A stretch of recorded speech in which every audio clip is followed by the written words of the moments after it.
Hey, what's good? It is a beat of the Pacific, New FM in for your Wednesday, halfway through the working week. You've got me, Chels, holding it down for your new days. However, something a little bit different is happening on the show today. We're super excited. We've been pumping it for the past week or so, and I am joined by the drive host right now, Sia, joining me nice and early in the morning for her Wednesday. Love that for her. And we've decided to do something a little bit different and special. So, sis, I'm going to hand it over to you to let the people know what we're doing today.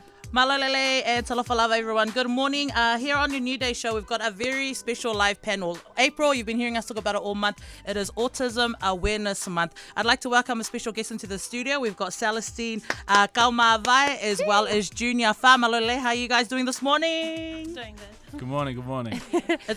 Sorry. No, go ahead. Very nice to have these two here. If you guys are tuned in, we've been talking about it throughout the month.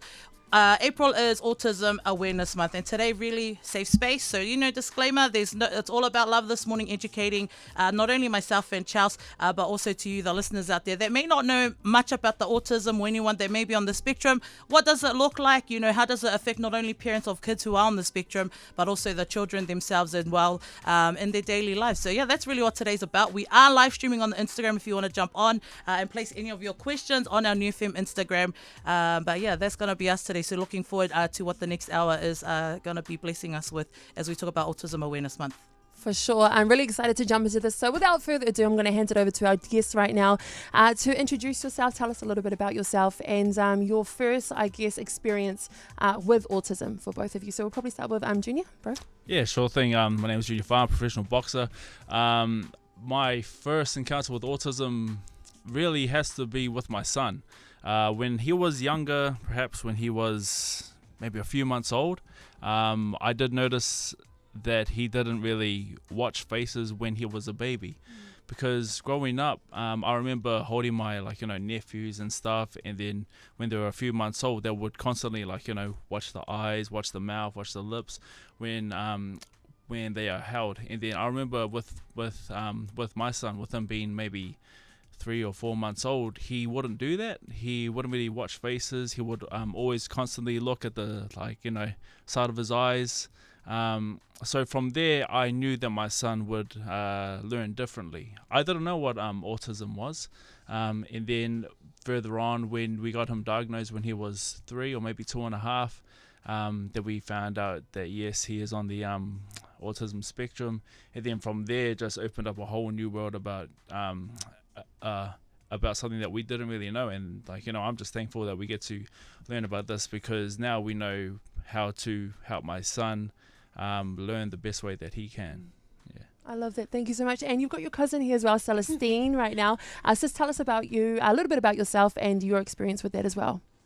Sure. So my name is Celestine Kaumavae, and I currently live in Central Auckland. I have 4 beautiful kids under the age of 7. I'm Tongan, and just want to acknowledge where my parents come from in Tonga, which is Ewa and Vava'u.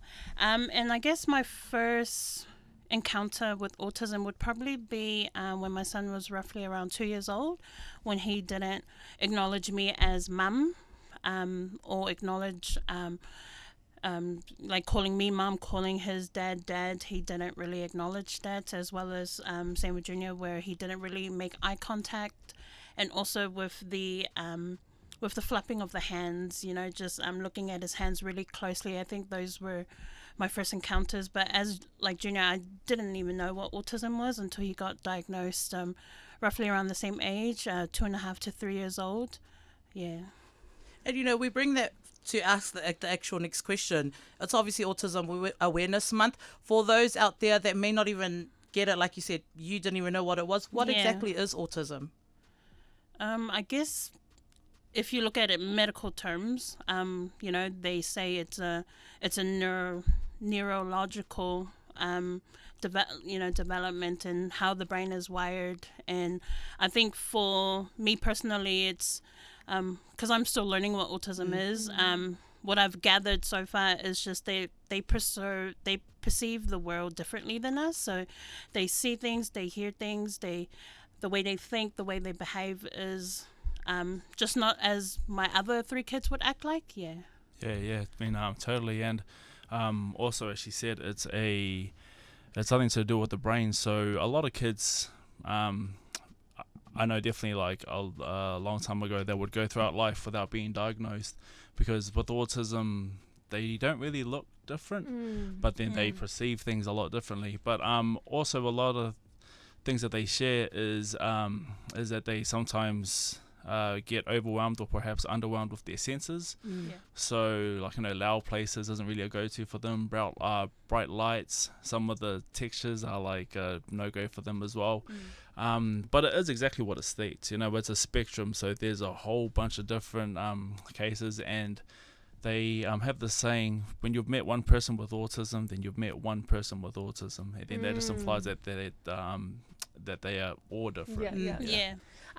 Just touching base on what you were saying about, the triggers and stuff like that with the sensory things. Can you tell us, go into a little bit more detail, maybe, of what that looks like for you with your child? Yeah, I mean, with my son Ezra, when he was younger, we definitely knew that he was quite sensitive to sound. Whenever there would be like a loud sound or loud music playing, he would like instantly put his hands over his ears, which is kind of like a telltale sign with when they are younger as well. So so that was the first thing. But then there's this there's a saying, oh crap, no.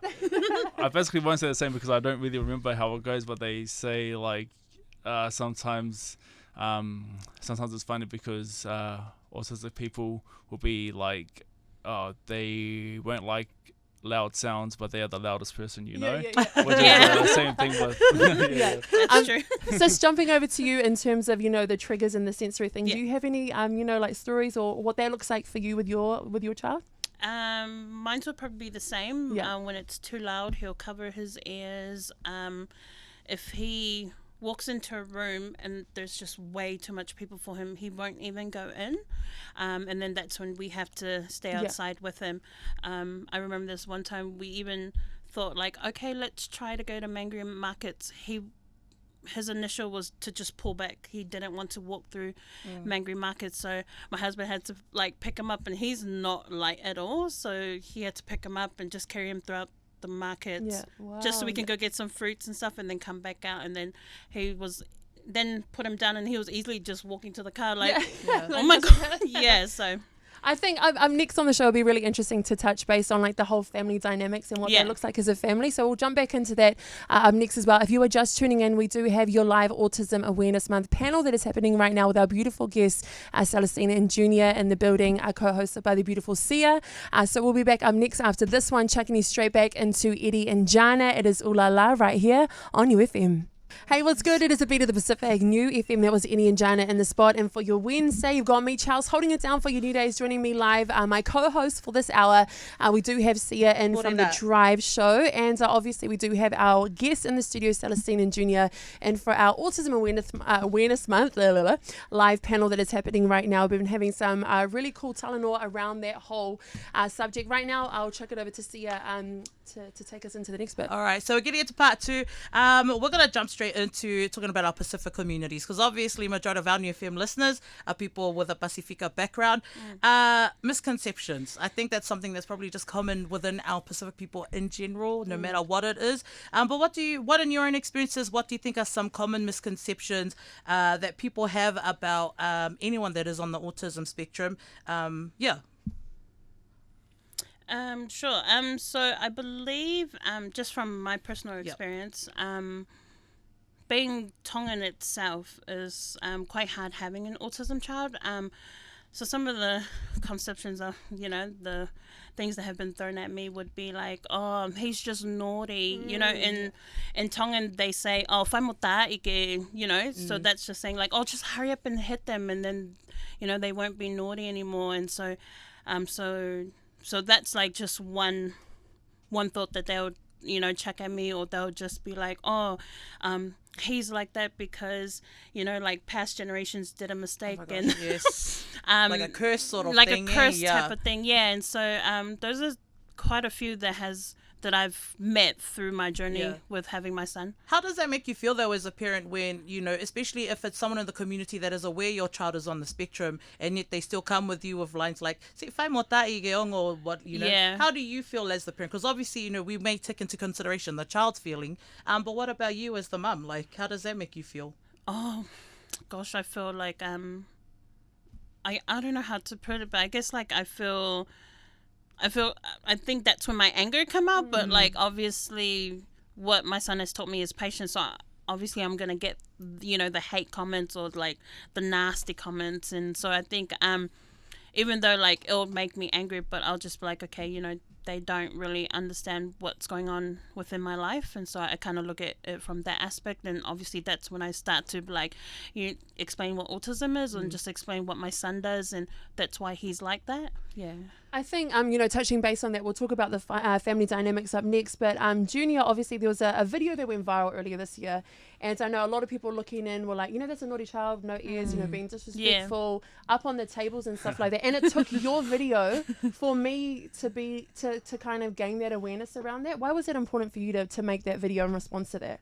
To be honest, I wasn't going to make a video. It wasn't until I saw another father actually say something about it when I realized, oh man, I should probably say something about it too, because I do have a bigger platform, and that is something that actually, you know, touches home for us parents. So with that one, we see a naughty kid. I mean, like, you know, we just go by what we see, and then what we saw was a naughty kid acting up and he gets thrown out of McDonald's. What I see, or what some parents see, is like, you know, their kids struggling with like, you know, some kind of situation. He was perhaps overwhelmed and then just, you know, acted out. Of course, the kid did not have the right to do that, but I think it could have been handled differently, you know. So I think with that clip, it just shared a bit of autism awareness, which is exactly what my goal was, because I didn't know the kid's case. You know, I didn't know if he had, you know, autism or not. I didn't really know, but I didn't care, because I think the way it was handled was probably a bit too harsh. Of course, he definitely needed to get out of that place, but not in the way that he was. You know? I think it's so interesting because, you know, when that video, before your video came out, you know, everyone was like, yeah, you know, he got what he got. And with the autism and how you were saying that on the outside, you can't tell, you know, on the outside, but it's like the behavioral things that, you know, you can identify.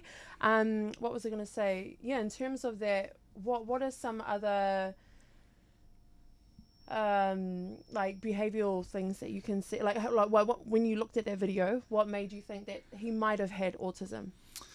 It's hard to explain, because you know, because there are certain looks that he kind of gave, which kind of and then, like, you know, also the way that the boy moved, it's really hard to explain. But then, like, you know, but like I see it with my son, especially the way he was standing on the table, and when that guy approached, the way that the boy didn't move, and the way the boy just kind of stared at him, that to me kind of, like, you know, says something in, like, you know, my brain, because I think other kids, if they saw that big man coming to him, they would, like, you know, possibly, you know, jump down and run. But then this kid kind of, like, you know, watched him come forward, and then that's when I was like, oh man, that kind of reminds me of, like, you know, my son. When he does something bad, he just kind of, like, you know, he just kind of stand there and then kind of watches. It's just small things like that that are kind of they kind of remind me of my son, or kind of says to me that, oh, you know, perhaps he does have something. But then again, I don't know. Sorry, and as a parent, is there times, like, do you fear sometimes not being around your child in case something like in case they get overwhelmed and you're not there to kind of de-escalate it in your way? Like, do you have that feeling, or that? Definitely, I think all of us autism parents have that fear. Like, my most fear is leaving this world, and I haven't prepared, like, him for like the outside world, you know. I think that's most of our fears. And like before, you can't really tell who's on the spectrum and who's not just by looking at them. But I think for us autism parents, because we're living the life, we can, I don't know how it is, but I guess we can tell. We can tell, like, some of the stimming stuff that they do, and it'll be different. Like, for instance, like if someone doesn't have an autism child, they'll probably look at that kid and be like, oh, that kid was naughty. But to us, we'll be like, okay, there's something going on. We kind of look behind it. But that's a perfect example. See, like how you've explained, like, you know, not there's feelings behind the child, or the way that you saw little signs in that video clip of that child in McDonald's. And I think that's a really nice reminder to those of us who may not have any children in our lives that are on the spectrum, that we need to actually assess their behavior and their body language, because it's human nature. Again, at the end of the day, people are just gonna be like, oh nah, you know what, that or like, nah, that kid is being really naughty. But that's the thing, we do as adults as well, we need to stop and it's like, oh, actually, what is happening? So those are those are the things and your experiences that the children on the autism spectrum have out in society. Now, speaking of experiences, bringing it back to anyone that is on the spectrum, with your kids, if they have had any unfortunate experiences out in public at the moment, what's the aftermath or the effect on your child after the situation has actually happened? I guess I've had one encounter with the police. I went to the gym as a mum to take time out for me. And my husband took some of the other kids to the park, and I think he there's this way by my house where you could walk through the alleyway. I guess because he was at home with his uncle, I guess there was a way where he kind of got out the house, and so he probably thought, I'm gonna walk down the driveway, and I don't think he knows about the alleyway to the side, and so he walked down the driveway, and then for some reason he at that time he had this phone, and whenever that phone is like disconnected from Wi-Fi, he chucks the phone anywhere. And so but this particular day he didn't chuck the phone. He carried the phone with him, and he actually walked all the way down to the corner of the street to the dairy. And I think maybe the dairy people probably called the police, and lucky the last phone number in that phone was my sister's. And so the police called my sister, and then my sister tried to call me, and then I got the phone call, and I was like on the treadmill, like what do you want? And then I was just like, oh my gosh, the police got my son. Oh my gosh, they don't know that my son's autistic, and like all of this stuff. And then my sister was like, yeah, well, the police was telling me that he was chucking rocks at the dairy. I was like, oh my goodness, like, are they going to try to arrest him? Because I was seeing videos all over from America, how they treat the kids. And I hate that you as a parent have to feel that way, eh? Yeah, and so like, I was just like mode, like, I need to hurry up and get home. So I like hopped in the car, came home, but lucky the police were able, lucky the uncle came and tried to look for him and found him, and they tried to put him in the police car, but he has this thing where he doesn't get into other people's car unless he knows about the car. And so lucky the uncle came and was like, and then finally the police, and then were able to take him home. But that was probably just my one incident where I had in public where I'm just like, oh my god. Yeah. Do you have any similar stories, or that were kind of triggered while she was telling that story? No, no. I mean, thank goodness. But this stuff does happen. It does. Yeah, this stuff does happen, and it doesn't matter. It doesn't really matter what type of parent you are. Some of the kids, they just they just somehow get out. And, but just as Sal was saying, thank goodness we have good cops over here. Right? Definitely. Yeah, because the stuff that we see online from another country is like pretty crazy, pretty scary. I think it's real cool to touch base that you guys are actually related, and that both the boys are around the same age as well, 6, 7. How has that been? Kind of journeying together and kind of going through similar things, sort of at similar times. How's that been for you both? Oh, it's been great. It's been great raising kids that are around the same age, because we go through similar things around the same time. So it's so I think it's great to throw up ideas. I know Sal and my wife talk a lot. So so they've been. They talk to each other a lot. So they get to share a lot of experience and stuff, and I guess throw ideas to each other and stuff like that. Speaking of experiences, I'm going to chuck in a question that we've actually got from a listener yesterday. Now, I think this is probably relatable because you both have Tongan in you, and I'm going to guess you've both been to a Tongan event, all right? So, again, this is actually from my sister who's over in Australia.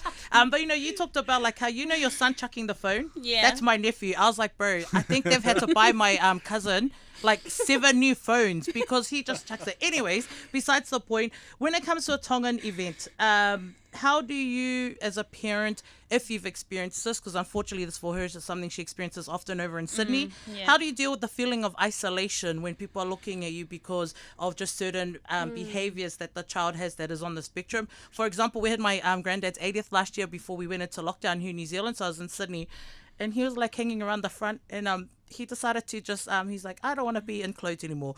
So we all turned around and he's vetting his talasese, his pants, and we just stood, he stepped in his nappies, and we were like, oh my gosh, you know, we weren't bothered that he was in his nappies, but we were like, okay, other people might be bothered, so it's, you know, try to be considerate of other people. But then again, she kind of felt stink, was like, oh damn it, like, you know, he's doing something, and like people, how do you deal with that feeling of like isolation if you've experienced it? I just laughed a little bit when you said that question to Junior, because Junior doesn't really go to talking functions. But like, so like, yes, I had to have a little quick giggle, and because he knew what I was talking about, and so like, I think for me, I have tried to take my son to, like, you know, birthdays, or even when I can't get a sitter, like I'll try to take him with me, and I think my son hasn't taken off clothes, but he has hit people. So I think like when he does like hit someone, I'm just like, oh my gosh, I'm so sorry, you know, like I'm so sorry, you know, and I just and then sometimes they're like, oh, it's okay, but really like deep down you feel stink, and you know, and you don't want them to feel like, oh my gosh, that boy is really naughty, like he just hit people, you know. So I think like, one, I feel stink, or one, like if they start giving me those looks, and you just be like, oh my gosh, you know, like you just really, so you get those looks like you know, you need to get your kid in check and stuff like that.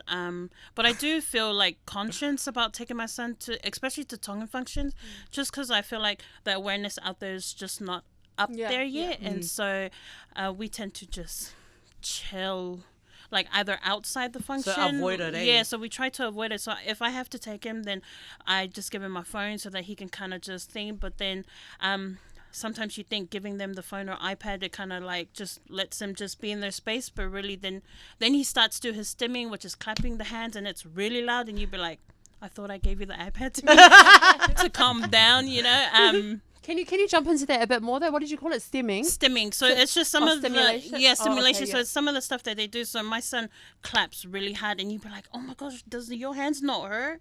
Or he does like the flapping of the hands.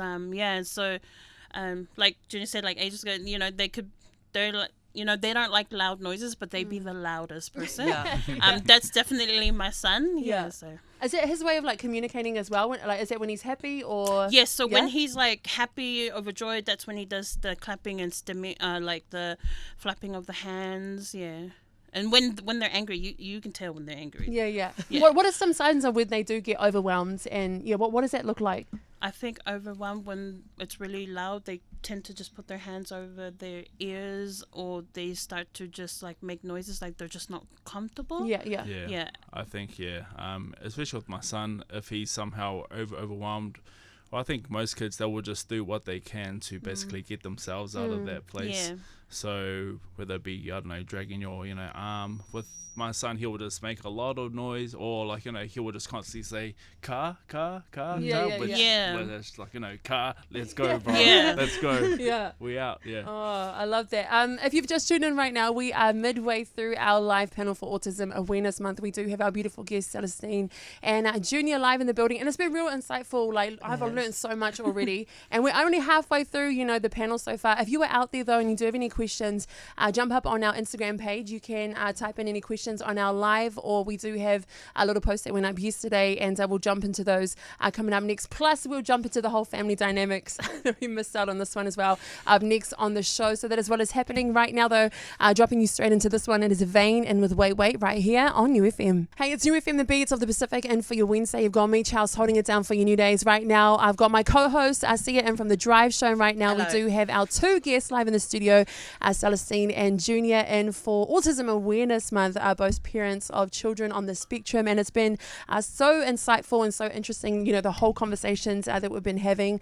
They're cousins as well, our two guests, so they've kind of grown up with the kids, being around the same age, similar age as well, so being able to bounce off each other in that sense. But I did want to talk about family dynamics and what that looks like when you do have other children in the family as well, and how they kind of, how the other kids are. So if you wanted to jump into a little bit of that, that would be cool. Like what that looks like, yeah. So I have one other daughter, so she's younger than Ezra, but recently I watched the movie. I don't know if you guys have watched it, but it's Wonder, and it's about a boy who, Disney Plus. was a friend. Yeah, I think so. Yeah. But that's a great movie because it speaks about the dynamics of a family with a special child, and then from that movie I did notice, okay, I better, although my son requires more attention, I shouldn't neglect my daughter of that attention as well. So so recently I've been consciously trying to pay my daughter a bit more attention because I know a lot of it goes to my son. So it's just stuff like that with a family with a special child. Can you relate to that as well, or are you? I think I could relate. I mean, I've got 4 kids, so obviously my world's quite hectic and busy. And plus, because they're all under the age of 7, and my eldest, who's 7, Mosiah, he's on the spectrum. And I guess what I tried to do is he didn't really recognize that he had siblings when they were born. And so what we had to do was try to put the baby kind of near towards him so that he can try to get used to the baby. And then sometimes he'll just like try to push the baby and we'll be like, oh, hold on. And so I think that was the way where we tried to ignore. But now he knows that he's got 3 younger siblings. And in my family dynamics, I've got 4 kids. So I've got 3 boys and 1 girl. The one girl is younger than him, and she's more like my whisperer. When I don't understand what my son's saying, she's like, "No, Mum, this is what he means," and I'm like, "Oh, I'm sorry." And so then I'll go and attend to his needs. But just like Junior, I would try to get some one-on-one time with my other kids so that they don't feel like that they're left out or feel like they have less love from their parents. And so what I try to do is usually before their birthdays, I try to do like a date with them, just me and that one child. And so just showing them that like I love them as much as I love our son with autism, and trying to teach them what autism is and try to help them try to guide, like help their brother out when I'm not around. And it's especially with my daughter, she's like very helpful. So that's always the girls, eh? Yeah. They're the angel babies, the girls. So would you say your younger children have adapted to your children on the spectrum? Like really well? Are they like patient and they understand what's happening? I think they do, but they do. I'm still trying to work with them to get used to his stimulations, like when he, like his grunts or when he yells, because they do tend to get a little bit scared of that. And so I try to reassure them that it's okay, it's what Mosiah does, and we just have to get used to it. And I just try to like comfort them and just make sure that they feel okay and that they're not like, so when he tends to yell and stuff, they tend to run to us or they get scared. So I'm trying to reassure them that that's just what Mosiah does, and we just have to try not to like get him to that angry side of things. I did ask you a little bit off here, so I just wanted to jump in with that, with your interactions with your children as well, because I've got a family friend member who, I was sharing off here, we've got the same age children, so I took my son over and he's running around the house like waving and talking to them, and for me to hear that from her, she got quite emotional, and she was like, far out, like, he looks at you and he talks back, you know what I mean? And to hear that, like, that was real new for me to hear, because, their daughter, Lala, she doesn't, look at them when they're talking to her or acknowledge. How has that been for you, that journey? I guess with your friend I can kind of connect with that, because I think with every parent we love to see our children, especially with our special needs children, we seek that human connection with them. Sometimes they're not giving it to us, which is what I get sometimes, but then sometimes we'll get like guests come over to the house, or we'll go somewhere, and then when we see them make that connection with someone else, it really blows us away. Yeah. It's a small thing, or perhaps a normal thing to like, you know, other parents, but to us it's like, oh wow, like, you know, that is like really, really cool to see. Yeah. I think we take our small celebrations as a big celebrations, you know.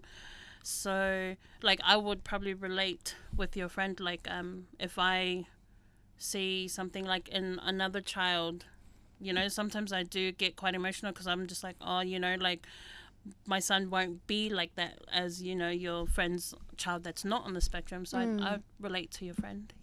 Has there been anything, you know, talking about, you know, when you were saying you take them out, are there certain kids that kind of, you know, get that interaction from the children, or like pets or something? Like, do they kind of light up and get connected by that? Have you seen that? Or Yeah, my son loves, he loves watching like farm like animals and stuff. So we were gutted when we didn't go to the Easter show because I thought it was cancelled this year. But then I heard it was on. And then, man, I was gutted for my son. But my son loves, like, you know, farm, like, you know, animals and stuff like that. He loves his cousins, sometimes mostly from a distance, or just more of like a one-on-one basis. If there's like too many cousins around, then he's like, no. It's a bit too much. I just want to mention, we've got Junior's wife who's actually commented on the Instagram. I think someone must have asked the question, but I love that she says your daughter is very aware of other kids with special needs because of her brother, and that she actually she tends to look after other kids at kindy as well. So actually, that's another bonus as well of the dynamic. We are wrapping up close to the end.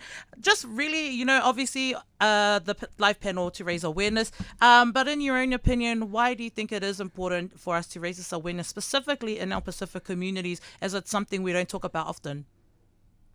Just as Sal said before, because a lot of these kids go undiagnosed, but a lot of them, because they look like typical children, they just are seen as naughty children, and naughty children are dealt with one way in the Pacific community, and we really want to change it. You know, not everything doesn't need a instant reaction, which is always like, you know, with the like in the hand. So we're trying to teach people to kind of act on a situation, see what's there, and then, you know, act on it rather than just reacting to like small things. So I think it's really good for our Pacifica communities to get aware and jump on board and just see what autism is all about. And even if they don't have a child on the spectrum, it's also good to even know as well. There's no hurt in getting more knowledge in your brain.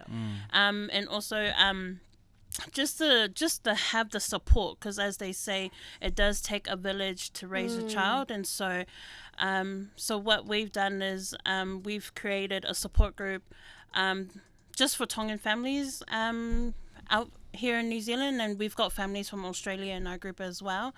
And even another support group is Passage, Pacifica Autism Support Group. And so just having that type of support out there, it just makes us parents feel like we have a sense of belonging, like there is a community out there who understands what we're going through, and that we're able to support each other and just raise each other higher and higher instead of like putting us down. And where can people find those support groups if they have kids on the spectrum and would like to join the support group as well? We have a Facebook page called Tongan Autism Support Group that you can find us on Facebook and want to join us, as well as I think Pacifica Autism Support Group, they also have a Facebook as well. So I love that. So just another shout out to the ones who are coming through on the gram. We do see you guys. Sorry, we're just running low on time. Penol Lakanohana, sorry, I don't know how to read. But, you know, just adding to what you said before, Junior, you know, it's normal for us islanders to sweep the under the issues. And for those of you out there, man, if you need support, like, seek it. Do not be afraid. If not for yourself, then especially for your kids as well. I just really want to ask one more question, sorry, before we wrap up for today. Is there anything that you want to say? You know, I know you've been to a lot of events and stuff, and having family that might already know the situation. Are there some sort of phrases or things that you would love people to kind of stop saying? Or, do you know what I mean? Like things that kind of, would there be anything that you'd want to say to, with love, you know, to kind of, to people to be a bit more understanding and sensitive to, you know, what you guys are going through? Go, Junior. Junior looks triggered. That kid needs a hiding. Yeah. Oh man, man. I mean, that's something that I hear a lot, you know, and I'm just like, oh man, that kind of sucks, you know. But I suppose there's a lot of things, but that's something that I hear quite a lot. Yeah. But I think that's cool because it goes back to that McDonald's video, because I feel like everyone jumped on like, yeah, good on that guy for dragging that kid down, where we're kind of having to relearn as a society like how to go forward as well. So I think that's really cool. Sister, do you want to add anything onto that? I think for me, maybe like maybe those comments that they say about the parents. Yeah. Like, oh, they don't know how to discipline their kid. I think along those lines, I think that would probably be something like and how about they just leave you guys be the child's parent, and mind their own business, please. And we're going to be ending on a high right now. What are some of the really beautiful parts of the autism journey that you just, like you were saying, you know, when you see your son having that interaction that just fills you with joy? You know, what are some of those, the really beautiful side of having a child on the spectrum? Yeah, it's just like how Sal was saying, you know, like our big celebrations are like small celebrations, you know. I mean, I like small things, but then, you know, we just celebrate them as a huge thing. Yeah. Like I think our first one was when my son learned how to go to the toilet. That was a huge thing for us. That was huge. I mean, then like, you know, just like, you know, small things like that. Perhaps just a small thing of seeing my son playing with someone else at kindy. That was huge to us. That was like pretty like, you know, top, a cool win. top tier for us. So like, you know, it's just small things like that are just beautiful when like, you know, autism. But then you see my kid with his sister and the way that he treats her. It's just a beautiful thing. I love that. So good. So, do you have anything to add on to that? I'll probably just agree with Junior. Just you know, to us, the small things, maybe to another parent that doesn't have a special needs kid, to them it's just like, oh, that's just nothing. But to us, that's like really big, like using the bathroom, or even like making eye contact with you for like the first time. I mean, I'm not sure if my son really means this, but there's times where I'll catch him and he'll sometimes maybe look at me or just come near me and be like, mum, mum, mum, mum, mum. And I'm just like, hey, you calling me mum. You know, like that, even though he's not saying mum, but he's just making the sounds, like I'm just like, I'll take that, you know, like that's just, it's like those moments, and especially when they treat their siblings like with like kindness, you just your heart just melts. I love that. Chels, sorry, I want to give a quick shout out because people are definitely coming through on the gram. Shout out to TNG_6 coming through on the gram. This person is in Utah, and they have a motorcycle club that the poly community has, and they're actually hosting an event to raise awareness for the Autism Awareness Month. So if you're tuned in all the way from America, that is something you guys can check out there. I love it. And with that, I think that's us for today. Thank you, honestly, both so much coming through, being vulnerable and just sharing your truth. I know it might not be easy to do for a lot of people, real courageous, and it's been real informative and real heartwarming as well, just to learn a lot more about that as well. Oh man, I'm just thankful as well. Thank you for coming through today, Junior and Celestine. Hopefully all of you listeners out there have enjoyed, learned something for yourself as well, and obviously us as humans are learning how we can obviously handle different situations, whether or not our children are on the autism spectrum, but just being more loving and kind to each other. Real quickly, I'm chucking it back to our guests. Do you guys have any last words before we wrap it up for today? I guess just we're hosting an event this Saturday, just for our support group to celebrate Autism Awareness Month. Yeah, so we're excited for that. And you got your blue nails done? Yes, I got blue nails done for the month, and Junior, got your nails done? Or? Bro, any last words from you before we wrap it up for today? Just like, you know, thank you guys so much for like, you know, having us, bringing up the conversation. I love that we're, you know, speaking about it, so it's just a great thing.